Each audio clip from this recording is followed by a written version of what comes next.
సంక్రాంతికి టాలీవుడ్కు చాలా పెద్ద పండగ. ప్రతి ఏడాదిలాగే ఈసారి కూడా పండగకి 3 భారీ సినిమాలు బాక్సాఫీస్ వద్ద పోటీ పడుతూ ఉన్నాయి. వాటిలో రామ్ చరణ్ గేమ్ చేంజర్ నేడు ప్రపంచవ్యాప్తంగా ప్రేక్షకుల ముందుకు వచ్చింది. క్రియేటివ్ డైరెక్టర్ శంకర్ తెరకెక్కించిన ఈ యొక్క చిత్రంపై మొదటి నుంచి భారీ అంచనాలే ఉన్నాయి. ఇక ఇటీవల విడుదల చేసిన ట్రైలర్ పాటలు ఆ అంచనాలను మరింత పెంచేశాయని చెప్పాలి.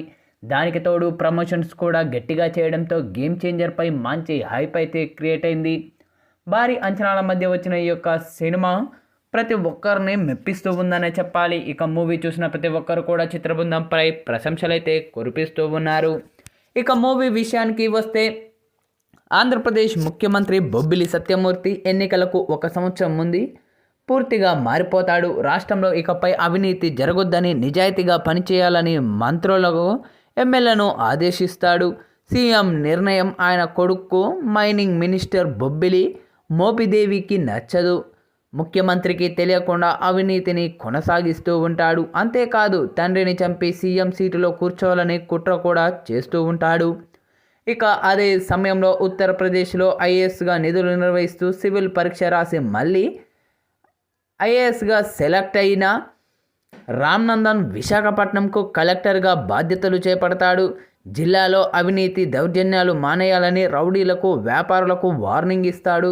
ఈ క్రమంలోనే మంత్రి మోపిదేవి కలెక్టర్ మధ్య వైరం ఏర్పడుతుంది.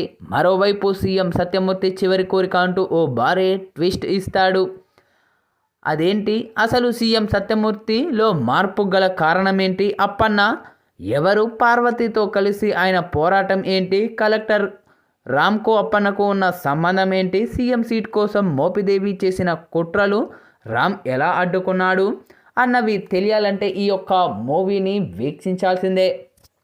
ఇక తాజాగా విడుదలైన ఈ యొక్క మూవీని చూసిన సినీ రాజకీయ ప్రముఖులు కూడా తమ శైలిలో ప్రశంసలు కురిపిస్తూ ఉన్నారు చిత్రబృందంపై.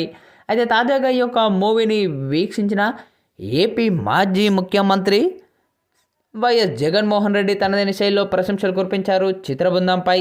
రామ్ చరణ్ గారు మూవీ చాలా అద్భుతంగా ఉంది. ఇక ఈ యొక్క మూవీలో మీ యొక్క యాక్షన్ సన్నివేశాలు కానీ, మీ యొక్క ఎంట్రీ సీన్స్ కానీ, అలాగే మీ డ్యాన్స్ పర్ఫార్మెన్స్ కానీ, మీరు చెప్పిన పంచ్ డైలాగులు కానీ చాలా బాగా ఉన్నాయి. ఇక శంకర్ మార్కింగ్ అయితే చాలా అద్భుతంగా కనిపిస్తూ ఉంది. మరీ ముఖ్యంగా తమన్ అందించిన బ్యాక్గ్రౌండ్ బీజిఎం కూడా మరో లెవెల్లో ఉంది. పక్కా ఈ యొక్క మూవీ మరెన్నో రికార్డులను క్రియేట్ చేయాలని మనస్ఫూర్తిగా ఈ యొక్క దేవుణ్ణి వేడుకుంటున్నాను అంటూ వైఎస్ జగన్మోహన్ రెడ్డి చేసిన ఈ వ్యాఖ్యలు ఇప్పుడు సోషల్ మీడియాలో వైరల్గా మారుతూ ఉన్నాయి.